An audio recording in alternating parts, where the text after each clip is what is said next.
아니라는 거죠, 그렇죠. 또.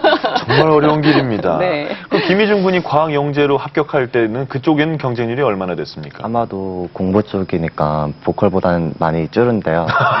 네, 고려대학교 제가 과학영재 전형은 10대 1이었고요. 10대 1. 네, 그리고 과학영재 전형 중에서도 생명과학 계열 학부를 지원했었는데 그것도 10대 1로 경쟁률이 됐었어요. 참 500몇 대를 듣다가 들으니까 편해 보이네요. 예. 다양한 준비를 해야 되는 게 요즘의 대입 과정이 아닌가 싶은데요. 작년과도 또 많이 달라졌습니다. 그런 것들을 좀 자세하게 짚어보도록 하겠습니다. 좀 구체적으로 설명을 좀 해주실 필요가 있을 것 같아요, 실장님. 예, 가장 먼저 두드러진 특징 중에 하나는 대학 모집 인원 자체가 전체적으로 줄어들었습니다. 예, 차트를 보시면은 내용을 확인하실 수가 있겠는데요. 네, 어디를 좀 볼까요? 여기 보시면은 아시는 것처럼 장년도에 38만 2천 명이 정원이었었는데 금년도에 37만 5,695명입니다. 7,035명이 줄어들었다. 말씀을 바꾸면 그만큼 경쟁률이 높게 나타날 가능성이 있다는 점들을 염두에 두셔야 됩니다. 그리고 또 어떤 점이 달라졌습니까? 이제 대학 입시에서 수시와 정시로 보통 저희가 이제 구별을 하잖아요. 근데 주요 대학들을 보면은 여기 나온 것처럼 수시 모집의 비율, 여기 표시된 것이 이제 작년보다 비중이 증가한 쪽이거든요. 서울대가 80%를 뽑는다고 하고요. 그 다음에 중앙대도 80% 이상 뽑는다고 하고 주요 대학들의 비중이 거의 65%에 가깝습니다. 여기에서 이제 또 한 가지 특징은 올해 이제 입학사정관제 전형이 또 강화가 되거든요. 그래서 입학사정관제 전형으로 뽑는 학생들도 늘어나고 있고 예전에는 수시 모집을 할 때 나는 상관이 없다 생각하는 학생들이 많았는데 수시가 이제 거의 필수가 되고 정시는 거의 패자부활전의 의미가 되는 그런 시기가 된 것 같습니다. 예, 그 다음에 이제 또 나타나는 특징 중에 하나가 수시 모집 지원 횟수가 6회로 제한된다는 특징을 가지고 있습니다. 원래 무제한이었습니까? 예, 작년도에는 뭐 제일 많이 지원한 친구가 72회까지 지원했다. 라고 하는 이런 사례도 있습니다. 아버지의 경제력을 마음껏 자랑하고 있죠. 아이고, 그러게요. 예, 그런 친구들이 있었는데 예. 금년도에는 6회 제한으로 인해서 지난해처럼 묻지마식 지원 양상은 좀 더 달라질 것이고 지원에 신중을 기할 것 같다라는 특징들을 읽어볼 수가 있겠습니다. 근데 이거 뭐 개인의 자유를 너무 제한하는 거 아닌가요? 왜 이렇게 제한을 하게 된 겁니까? 지원자들이 여러 개 대학을 지원하다 보니까는 네.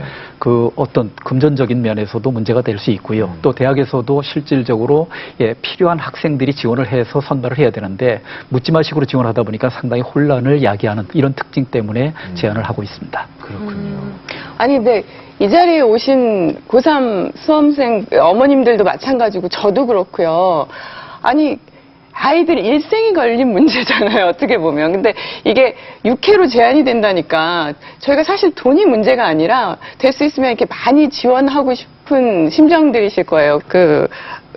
일반 전형 말고 입학사정관제도 꼭 써야 한다 뭐 이런 제도가 있나요? 지금 그렇게 되고 있는 거예요? 6회 안에 어떻게 저희가 그걸 활용을 해야 되는지 좀.